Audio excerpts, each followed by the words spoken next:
شروع اللہ کے نام سے جو بڑا مہربان نہایت رحم والا ہے۔ کاف ہا یا عین صاد، یہ تمہارے پروردگار کی مہربانی کا بیان ہے جو اس نے اپنے بندے زکریا پر کی تھی، جب انہوں نے اپنے پروردگار کو دبی آواز سے پکارا اور کہا کہ اے میرے پروردگار، میری ہڈیاں بڑھاپے کے سبب کمزور ہو گئی ہیں اور سر شعلہ مارنے لگا ہے، اور اے میرے پروردگار، میں تجھ سے مانگ کر کبھی محروم نہیں رہا، اور میں اپنے بعد اپنے بھائی بندوں سے ڈرتا ہوں، اور میری بیوی بانجھ ہے، تو مجھے اپنے پاس سے ایک وارث عطا فرما جو میری اور اولاد یعقوب کی میراث کا مالک ہو، اور اے میرے پروردگار اس کو خوش اتوار بنائیو۔ اے زکریا، ہم تم کو ایک لڑکے کی بشارت دیتے ہیں جس کا نام یحییٰ ہے، اس سے پہلے ہم نے اس نام کا کوئی شخص پیدا نہیں کیا۔ انہوں نے کہا، پروردگار، میرے ہاں کس طرح لڑکا ہوگا جس حال میں میری بیوی بانجھ ہے اور میں بڑھاپے کی انتہا کو پہنچ گیا ہوں؟ حکم ہوا کہ اسی طرح ہوگا۔ تمہارے پروردگار نے فرمایا ہے کہ مجھے یہ آسان ہے، اور میں پہلے تم کو بھی تو پیدا کر چکا ہوں اور تم کچھ چیز نہ تھے۔ کہا کہ پروردگار میرے لیے کوئی نشانی مقرر فرما۔ فرمایا، نشانی یہ ہے کہ تم صحیح و سالم ہو کر 3 رات دن لوگوں سے بات نہ کر سکو گے۔ پھر وہ عبادت کے حجرے سے نکل کر اپنی قوم کے پاس آئے تو ان سے اشارے سے کہا کہ صبح و شام خدا کو یاد کرتے رہو۔ اے یحییٰ، ہماری کتاب کو زور سے پکڑے رہو، اور ہم نے ان کو لڑکپن ہی میں دانائی عطا فرمائی تھی، اور اپنے پاس سے شفقت اور پاکیزگی دی تھی، اور وہ پرہیزگار تھے، اور ماں باپ کے ساتھ نیکی کرنے والے تھے، اور سرکش اور نافرمان نہیں تھے۔ اور جس دن وہ پیدا ہوئے، اور جس دن وفات پائیں گے، اور جس دن زندہ کر کے اٹھائے جائیں گے، ان پر سلام اور رحمت ہے۔ اور کتاب قرآن میں مریم کا بھی مذکور کرو، جب وہ اپنے لوگوں سے الگ ہو کر مشرق کی طرف چلی گئیں تو انہوں نے ان کی طرف سے پردہ کر لیا۔ اس وقت ہم نے ان کی طرف اپنا فرشتہ بھیجا تو وہ ان کے سامنے ٹھیک آدمی کی شکل بن گیا۔ مریم بولی کہ اگر تم پرہیزگار ہو تو میں تم سے خدا کی پناہ مانگتی ہوں۔ انہوں نے کہا کہ میں تو تمہارے پروردگار کا بھیجا ہوا یعنی فرشتہ ہوں، اور اس لیے آیا ہوں کہ تمہیں پاکیزہ لڑکا بخشوں۔ مریم نے کہا کہ میرے ہاں لڑکا کیوں کر ہوگا، مجھے کسی بشر نے چھوا تک نہیں، اور میں بدکار بھی نہیں ہوں۔ فرشتے نے کہا کہ یوں ہی ہوگا، تمہارے پروردگار نے فرمایا کہ یہ مجھے آسان ہے، اور میں اسے اسی طریق پر پیدا کروں گا تاکہ اس کو لوگوں کے لیے اپنی طرف سے نشانی اور ذریعہ رحمت و مہربانی بناؤں، اور یہ کام مقرر ہو چکا ہے۔ تو وہ اس بچے کے ساتھ حاملہ ہو گئیں اور اسے لے کر ایک دور جگہ چلی گئیں۔ پھر درد ذہ ان کو کھجور کے تنے کی طرف لے آیا، کہنے لگیں کہ کاش میں اس سے پہلے مر چکتی اور بھولی بسری ہو گئی ہوتی۔ اس وقت ان کے نیچے کی جانب سے فرشتے نے ان کو آواز دی کہ غمناک نہ ہو، تمہارے پروردگار نے تمہارے نیچے ایک چشمہ پیدا کر دیا ہے، اور کھجور کے تنے کو پکڑ کر اپنی طرف ہلاؤ، تم پر تازہ تازہ کھجوریں جھڑ پڑیں گی، کھاؤ اور پیو اور آنکھیں ٹھنڈی کرو۔ اگر تم کسی آدمی کو دیکھو تو کہنا کہ میں نے خدا کے لیے روزے کی منت مانی، تو آج میں کسی آدمی سے ہرگز کلام نہیں کروں گی۔ پھر وہ اس بچے کو اٹھا کر اپنی قوم کے لوگوں کے پاس لے آئیں۔ وہ کہنے لگے کہ مریم، یہ تو نے برا کام کیا۔ اے ہارون کی بہن، نہ تو تیرا باپ ہی بد اتوار آدمی تھا اور نہ تیری ماں ہی بدکار تھی۔ تو مریم نے اس لڑکے کی طرف اشارہ کیا۔ وہ بولے کہ ہم اس سے کہ گود کا بچہ ہے کیوں کر بات کریں۔ بچے نے کہا کہ میں خدا کا بندہ ہوں، اس نے مجھے کتاب دی ہے اور نبی بنایا ہے، اور میں جہاں ہوں اور جس حال میں ہوں مجھے صاحب برکت کیا ہے، اور جب تک زندہ ہوں مجھ کو نماز اور زکوٰۃ کا ارشاد فرمایا ہے، اور مجھے اپنی ماں کے ساتھ نیک سلوک کرنے والا بنایا ہے، اور سرکش و بدبخت نہیں بنایا۔ اور جس دن میں پیدا ہوا اور جس دن مروں گا اور جس دن زندہ کر کے اٹھایا جاؤں گا، مجھ پر سلام و رحمت ہے۔ یہ مریم کے بیٹے عیسیٰ ہیں، اور یہ سچی بات ہے جس میں لوگ شک کرتے ہیں۔ خدا کو سزاوار نہیں کہ کسی کو بیٹا بنائے، وہ پاک ہے۔ جب کسی چیز کا ارادہ کرتا ہے تو اس کو یہی کہتا ہے کہ ہو جا، تو وہ ہو جاتی ہے۔ اور بے شک خدا ہی میرا اور تمہارا پروردگار ہے، تو اسی کی عبادت کرو، یہی سیدھا رستہ ہے۔ پھر اہل کتاب کے فرقوں نے باہم اختلاف کیا، سو جو لوگ کافر ہوئے ہیں ان کو بڑے دن یعنی قیامت کے روز حاضر ہونے سے خرابی ہے۔ وہ جس دن ہمارے سامنے آئیں گے کیسے سننے والے اور کیسے دیکھنے والے ہوں گے، مگر ظالم آج صریح گمراہی میں ہیں۔ اور ان کو حسرت و افسوس کے دن سے ڈرا دو جب بات فیصل کر دی جائے گی، اور ہے ہاتھ وہ غفلت میں پڑے ہوئے ہیں اور ایمان نہیں لاتے۔ ہم ہی زمین کے اور جو لوگ اس پر بستے ہیں ان کے وارث ہیں، اور ہماری ہی طرف ان کو لوٹنا ہوگا۔ اور کتاب میں ابراہیم کو یاد کرو، بے شک وہ نہایت سچے پیغمبر تھے۔ جب انہوں نے اپنے باپ سے کہا کہ ابا آپ ایسی چیزوں کو کیوں پوجتے ہیں جو نہ سنیں اور نہ دیکھیں اور نہ آپ کے کچھ کام آ سکیں؟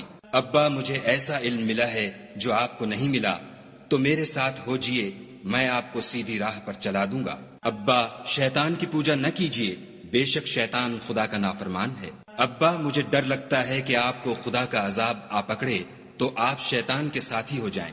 اس نے کہا کہ ابراہیم، کیا تو میرے معبودوں سے برگشتہ ہے؟ اگر تو باز نہ آئے گا تو میں تجھے سنسار کروں گا اور تو ہمیشہ کے لیے مجھ سے دور ہو جا۔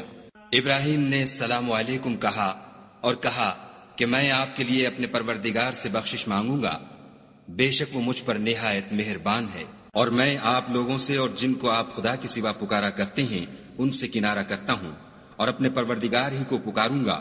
امید ہے کہ میں اپنے پروردگار کو پکار کر محروم نہیں رہوں گا۔ اور جب ابراہیم ان لوگوں سے اور جن کی وہ خدا کے سوا پرستش کرتے تھے الگ ہو گئے تو ہم نے ان کو اسحاق اور اسحاق کو یعقوب بخشے اور سب کو پیغمبر بنایا، اور ان کو اپنی رحمت سے بہت سی چیزیں عنایت کی اور ان کا ذکر جمیل بلند کیا۔ اور کتاب میں موسیٰ کا بھی ذکر کرو، بے شک وہ ہمارے برگزیدہ اور پیغمبر مرسل تھے، اور ہم نے ان کو طور کی داہنی طرف پکارا اور باتیں کرنے کے لیے نزدیک بلایا، اور اپنی مہربانی سے ان کو ان کا بھائی ہارون پیغمبر عطا کیا۔ اور کتاب میں اسماعیل کا بھی ذکر کرو، وہ وعدے کے سچے اور ہمارے بھیجے ہوئے نبی تھے، اور اپنے گھر والوں کو نماز اور زکوٰۃ کا حکم کرتے تھے، اور اپنے پروردگار کے ہاں پسندیدہ اور برگزیدہ تھے۔ اور کتاب میں ادریس کا بھی ذکر کرو، وہ بھی نہایت سچے نبی تھے، اور ہم نے ان کو اونچی جگہ اٹھا لیا تھا۔ یہ وہ لوگ ہیں جن پر خدا نے اپنے پیغمبروں میں سے فضل کیا، یعنی اولاد آدم میں سے، اور ان لوگوں میں سے جن کو ہم نے نوح کے ساتھ کشتی میں سوار کیا، اور ابراہیم اور یعقوب کی اولاد میں سے،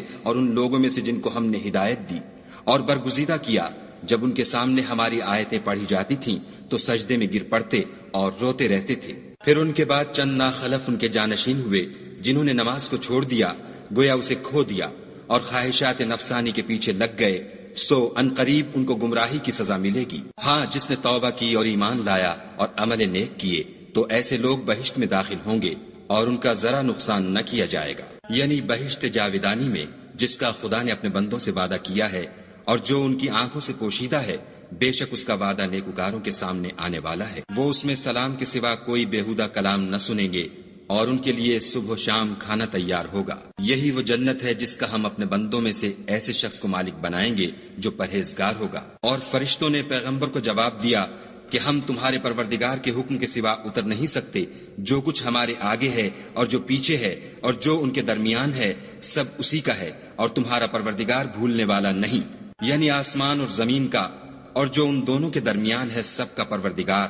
تو اسی کی عبادت کرو اور اس کی عبادت پر ثابت قدم رہو، بھلا تم کوئی اس کا ہم نام جانتے ہو؟ اور کافر انسان کہتا ہے کہ جب میں مر جاؤں گا تو کیا زندہ کر کے نکالا جاؤں گا؟ کیا ایسا انسان یاد نہیں کرتا کہ ہم نے اس کو پہلے بھی تو پیدا کیا تھا اور وہ کچھ بھی چیز نہ تھا؟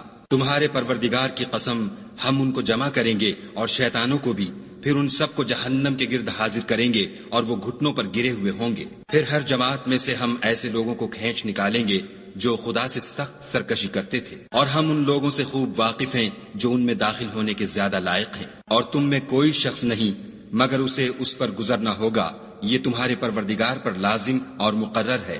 پھر ہم پرہیزگاروں کو نجات دیں گے اور ظالموں کو اس میں گھٹنوں کے بل پڑا ہوا چھوڑ دیں گے۔ اور جب ان لوگوں کے سامنے ہماری آیتیں پڑھی جاتی ہیں تو جو کافر ہیں وہ مومنوں سے کہتے ہیں کہ دونوں فریق میں سے مکان کس کے اچھے اور مجلسیں کس کی بہتر ہیں، اور ہم نے ان سے پہلے بہت سی امتیں ہلاک کر دیں، وہ لوگ ان سے ٹھاٹھ اور نمود میں کہیں اچھے تھے۔ کہہ دو کہ جو شخص گمراہی میں پڑا ہوا ہے خدا اس کو آہستہ آہستہ مہلت دیے جاتا ہے، یہاں تک کہ جب اس چیز کو دیکھ لیں گے جس کا ان سے وعدہ کیا جاتا ہے، خواہ عذاب اور خواہ قیامت، تو اس وقت جان لیں گے کہ مکان کس کا برا ہے اور لشکر کس کا کمزور ہے۔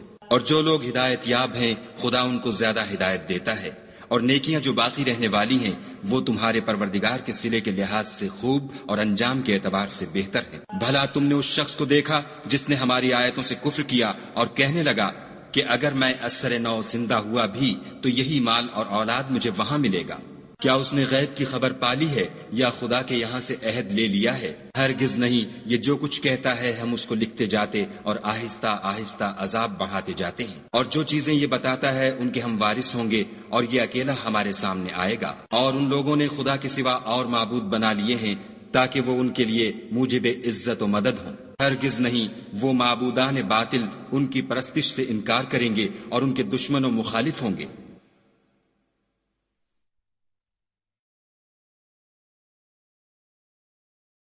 کیا تم نے نہیں دیکھا کہ ہم نے شیطانوں کو کافروں پر چھوڑ رکھا ہے کہ وہ ان کو برانگیختہ کرتے رہتے ہیں؟ تو تم ان پر عذاب کے لیے جلدی نہ کرو، اور ہم تو ان کے لیے دن شمار کر رہے ہیں، جس روز ہم پرہیزگاروں کو خدا کے سامنے بطور مہمان جمع کریں گے اور گناہ گاروں کو دوزخ کی طرف پیاسے ہانک لے جائیں گے۔ تو لوگ کسی کی سفارش کا اختیار نہ رکھیں گے مگر جس نے خدا سے اقرار لیا ہو، اور کہتے ہیں خدا بیٹا رکھتا ہے۔ ایسا کہنے والو، یہ تو تم بری بات زبان پر لاتے ہو۔ قریب ہے کہ اس افطرا سے آسمان پھٹ پڑیں اور زمین شق ہو جائے اور پہاڑ پارا پارا ہو کر گر پڑے کہ انہوں نے خدا کے لیے بیٹا تجویز کیا، اور خدا کو شایع نہیں کہ کسی کو بیٹا بنائے۔ تمام شخص جو آسمانوں اور زمین میں ہیں سب خدا کے روبرو بندے ہو کر آئیں گے۔ اس نے ان سب کو اپنے علم سے گھیر رکھا اور ایک ایک کو شمار کر رکھا ہے، اور سب قیامت کے دن اس کے سامنے اکیلے اکیلے حاضر ہوں گے۔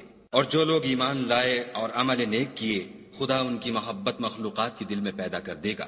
اے پیغمبر صلی اللہ علیہ وآلہ وسلم، ہم نے یہ قرآن تمہاری زبان میں آسان نازل کیا ہے تاکہ تم اس سے پرہیزگاروں کو خوشخبری پہنچا دو اور جھگڑالوؤں کو ڈر سنا دو۔ اور ہم نے ان سے پہلے بہت سے گروہوں کو ہلاک کر دیا ہے، بھلا تم ان میں سے کسی کو دیکھتے ہو یا کہیں ان کی بھنک سنتے ہو؟